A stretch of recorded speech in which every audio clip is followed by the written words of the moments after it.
I have a Venus Flytrap in my office that's been living here quite happily for about 6 years or so.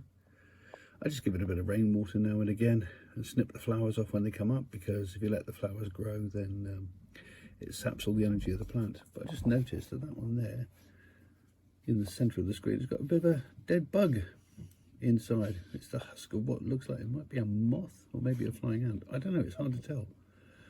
But he's had a meal.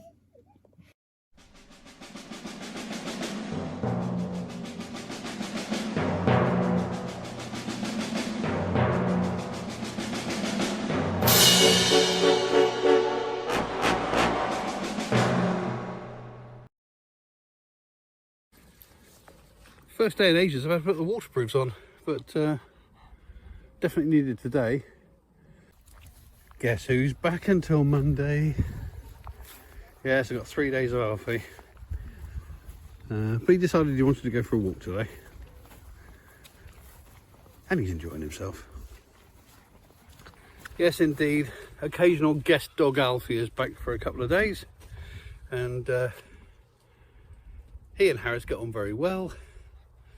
And he doesn't always want to come out for a walk. He's a bit of a grumpy old man, is our Alfie, but he's joining us today on what is the wettest walk we've had in months, because it's been absolutely torrential for 24 hours. So why a dog with the shortest legs wants to go out in the wettest weather, I have no idea. Dogs, eh? And there's the sun breaking through at long last after 24 hours of rain. Ah, joyous. And looking in the distance, looks like the blue sky's coming in. That's a very different day from what we've had for the last 24 hours, which has been nothing but rain.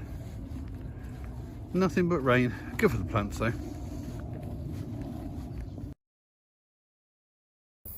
Oh look, some little apples growing on this tree. Now these look like they're eaters rather than cookers. I should wait till they get a bit bigger and come back and have a look. Beautiful fat acorns on this particular little tree. Squirrels are going to be very happy with them. This is my little clip-on macro zoom lens. I actually keep it on my thing around my neck. I've got the dog whistle on. And if I see something I want to pick up in super zoominess, I just clip this onto my phone. It's a great little thing. Look at these lichens. They're amazing when you look at them up close, aren't they? With these weird sort of fungal heads to them.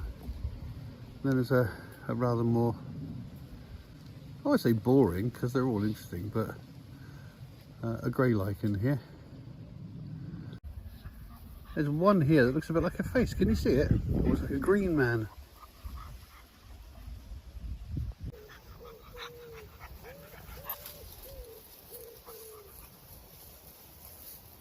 Oh, this one's camera shy. Extraordinary funnel shaped spider web here. What's down the hole? Do we actually want to find out? That's the question. A lovely day today. A bit windy. What a surprise, eh? But yeah, noticing the fields, a lot of the grasses are now starting to go brown and russet. We're now on the long, slow slide towards autumn, and things going a little bit more brown. I mean, the trees are all still nice and green, but the meadows are looking a lot more autumnal already. Another couple of months, and this will all look quite different.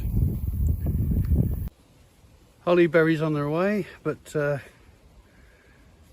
like traffic lights, they've got to go through their green, yellow, and red phases. And at the moment we're sort of green turning to yellow at the moment. Oh, a little blush of red maybe. Might be too much longer. That's an interesting thought, isn't it?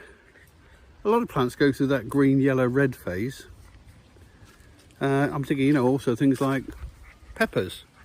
You know, chili peppers and sweet peppers. And capsicums, if you like. Because they go through the same thing, don't they? With a green, yellow and red phase. I wonder if that's where we got the idea for traffic lights from. Got to wonder, haven't you?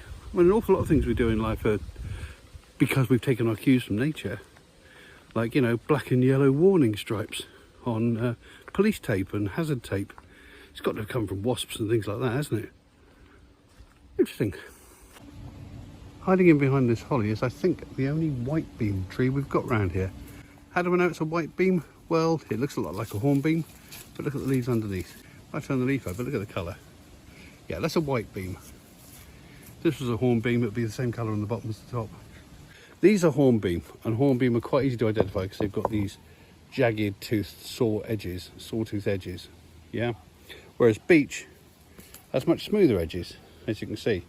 Beech is also, if I can get two together to compare them, beech is also slightly darker, and not so many veins. It's not quite so defined, the veins, as you get with hornbeam. So that's hornbeam,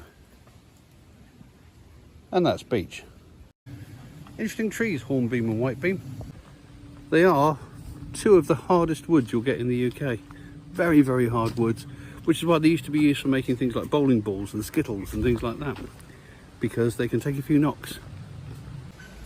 There's sycamore here with the appropriately named tar spot infection. If I remember correctly, it's a fungal infection and it doesn't actually do the leaf any harm. The leaf will carry on growing and photosynthesizing, etc. It just looks a bit strange. Today I thought I'd go and have a look at the state of the dragons, because they've been out here for a week in the wild since we had the dragon hunt, and we've had at least a couple of days of rain and quite a lot of wind. So I thought, if they're any good, I'll leave them. If they're falling to bits, I'll gather them in. And this is the first one, and actually he's not in a bad state. If they're all like this, it'll be pretty good. I'll leave him for the moment, see if I can find any others. Queen Flingamo hasn't survived quite so well. The cardboard's all peeling back and her signs come off with her name on it. Maybe I will gather them in. Yeah, I think I will. Well, there was one here, he's completely disappeared. Oh well, oh there he is. I've just found Shaz. Poor old Shaz is in bits. Oh dear. Should be one on this post as well. But unlike the other one, I have searched around it for about 2 or 3 minutes and I can see no trace at all. So this one's been blown some distance away. Well, someone's got away with it. Someone's taken it home, in which case they're welcome. I don't want it. It was only going to end up in the bin anyway, so good luck to them. I hope it brings them some pleasure. Well, there we go. Out of 9 dragons, only Rico and Bingo really survived, and Rico frankly isn't looking very good on the other side, and the rest they've succumbed to the great British summer weather. Rain, wind, and managed to gather them all except one. One went AWOL, no idea where it went, but I'm sure it might turn up eventually. But in the meantime, I shall dispose of these now so that no plastics are going into the environment, and I'm sure I'll do something like this again very soon. The final indignity, the dragons have now gone. But you know, they were made out of rubbish in the first place. They've had a second life.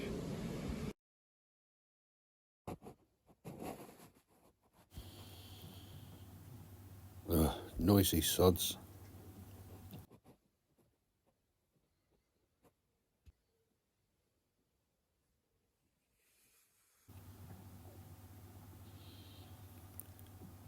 Who needs an alarm clock when I've got you two running around the gardens?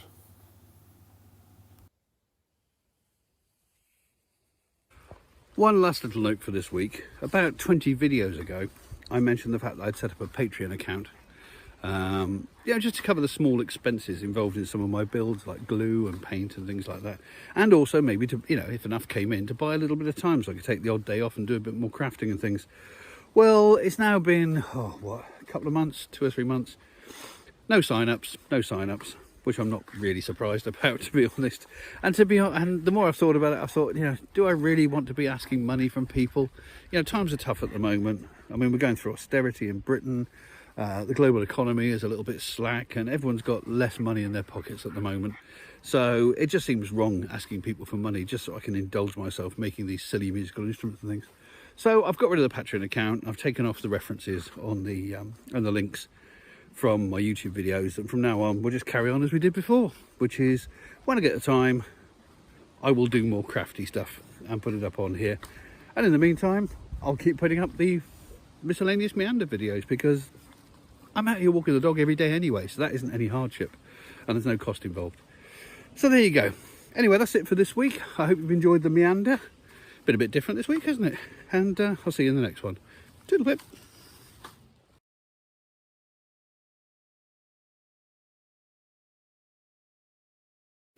If you've enjoyed this video, then please consider subscribing. Or click on some of these links to look at some of the other videos on the channel. Or press the like button. Or leave a comment. It would be lovely to hear from you. Any combination of those 4 things would be wonderful. Thank you very much.